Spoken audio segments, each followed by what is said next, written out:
నమస్తే welcome to 99 TV నేను ప్రియాంక పశ్చిమాసియా ప్రాంతం మరోసారి ప్రపంచ దృష్టిని తన వైపు తిప్పుకుంది అక్కడ జరుగుతున్న యుద్ధ పరిణామాలు కేవలం ఆ ప్రాంతానికే పరిమితం కాకుండా ప్రపంచ ఆర్థిక వ్యవస్థను కూడా కుదిపేస్తున్నాయి ముఖ్యంగా చమురు సరఫరా విషయంలో ఏర్పడిన అంతరాయం ఇప్పుడు ప్రపంచవ్యాప్తంగా సంక్షోభంగా మారింది రోజువారీ జీవితానికి అవసరమైన ఇంధనం నుంచి పెద్ద పరిశ్రమల వరకు అన్నింటిపైన దీని ప్రభావం కనిపిస్తోంది పెట్రోల్ డీజిల్ ధరలు పెరగటం రవాణా ఖర్చులు అధికమవ్వటం దాని ప్రభావంగా వస్తువుల ధరలు పెరగటం ఇలా ఒక గొలుసు ప్రభావంలా ఈ సమస్య ప్రపంచాన్ని పట్టిపీడిస్తోంది ఈ పరిస్థితికి ప్రధాన కారణం పశ్చిమాసియాలోని కీలక సముద్ర మార్గమైన హర్ముజ్ ప్రపంచ చమురు రవాణాలో దాదాపు 5వ వంతు ఈ మార్గం ద్వారానే జరుగుతుంది అంటే ప్రపంచానికి చమురు సరఫరాలో ఈ మార్గం ఎంత కీలకమో అర్థమవుతుంది ఇలాంటి ప్రాముఖ్యత ఉన్న మార్గం సురక్షితంగా లేకపోతే ప్రపంచం మొత్తం దాని ప్రభావాన్ని అనుభవించాల్సిందే ఇరాన్ అమెరికా మధ్య ఉద్రిక్తతలు పెరగడంతో ఈ మార్గంలో రవాణా తీవ్రంగా దెబ్బతింది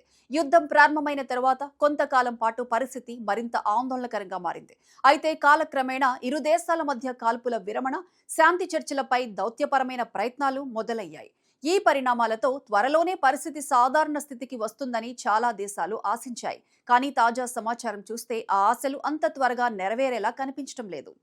అమెరికా రక్షణ శాఖ అయిన పెంటగాన్ తాజా అంచనాల పరిస్థితిని మరింత స్పష్టంగా చూపిస్తున్నాయి అంతర్జాతీయ మీడియాలో వచ్చిన కథనాల ప్రకారం ఇటీవల అమెరికా చట్టసభ సభ్యులతో జరిగిన ఒక రహస్య సమావేశంలో కీలక సమాచారం పంచుకున్నారు ఈ సమావేశంలో అమెరికా డిఫెన్స్ ఇంటెలిజెన్స్ ఏజెన్సీ సమర్పించిన నివేదిక ప్రధానంగా చర్చకు వచ్చింది ఆ నివేదికలో చెప్పిన విషయాలు ప్రపంచానికి కొత్త ఆందోళనను తెచ్చిపెట్టాయి ఆ నివేదిక ప్రకారం హర్ముజ్ జలసంధిని పూర్తిగా సురక్షితంగా మార్చడానికి కనీసం 6 నెలల సమయం పడుతుందని అంచనా వేశారు దీనికి ప్రధాన కారణం సముద్రంలో అమర్చిన సీ మైన్స్ యుద్ధ సమయంలో ఇరాన్ ఈ జల మార్గంలో దాని పరిసర ప్రాంతాల్లో అనేక మైన్స్ ను అమర్చినట్లు తెలుస్తోంది ఇవి సాధారణ మైన్స్ మాత్రమే కాదు ఆధునిక సాంకేతికతతో కూడినవి కూడా ఉన్నట్లు చెబుతున్నారు ప్రత్యేకంగా జీపీఎస్ సాంకేతికతను ఉపయోగించి ఈ మైన్స్ ను వ్యూహాత్మక ప్రాంతాల్లో అమర్చినట్లు నివేదికలో ప్రస్తావించారు అంటే ఇవి ఎక్కడున్నాయో గుర్తించడం సులభం కాదు సముద్ర గర్భంలో మారుమూల ప్రాంతాల్లో దాగి ఉన్న ఈ మైన్స్ ను గుర్తించడం వాటిని నిర్వీర్యం చేయడం చాలా క్లిష్టమైన పని ప్రతి మైన్ ఒక ప్రమాదంగా ఉండటంతో ఒక్కొక్కటిగా జాగ్రత్తగా తొలగించాల్సి ఉంటుంది చిన్న పొరపాటు కూడా పెద్ద ప్రమాదానికి దారితీసే అవకాశం ఉంది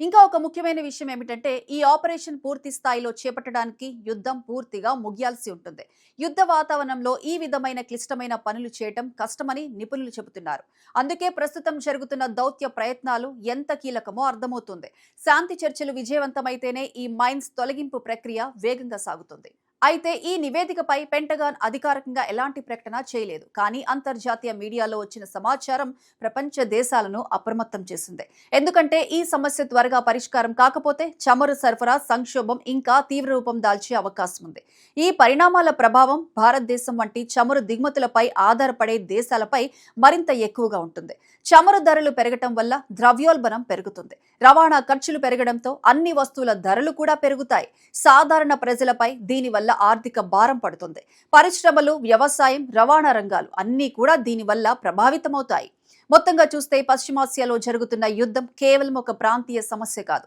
ఇది ప్రపంచవ్యాప్తంగా ప్రభావం చూపుతున్న ఒక గ్లోబల్ సంక్షోభం హర్ముజ్ జలసంధి పూర్తిగా తెరుచుకోవడం అక్కడి మైన్స్ తొలగింపు శాంతి చర్చల విజయవంతం ఇవన్నీ ఇప్పుడు ప్రపంచ ఆర్థిక స్థిరత్వానికి కీలకంగా మారాయి ఈ సమస్య ఎంత త్వరగా పరిష్కారం అవుతుందో అంత త్వరగా ప్రపంచం మళ్లీ సాధారణ స్థితికి చేరుకుంటుంది లేదంటే ఈ సంక్షోభం ఇంకా కొన్ని నెలలు కొనసాగి ప్రపంచాన్ని మరింత కష్టాల్లోకి నెట్టే ప్రమాదం ఉంది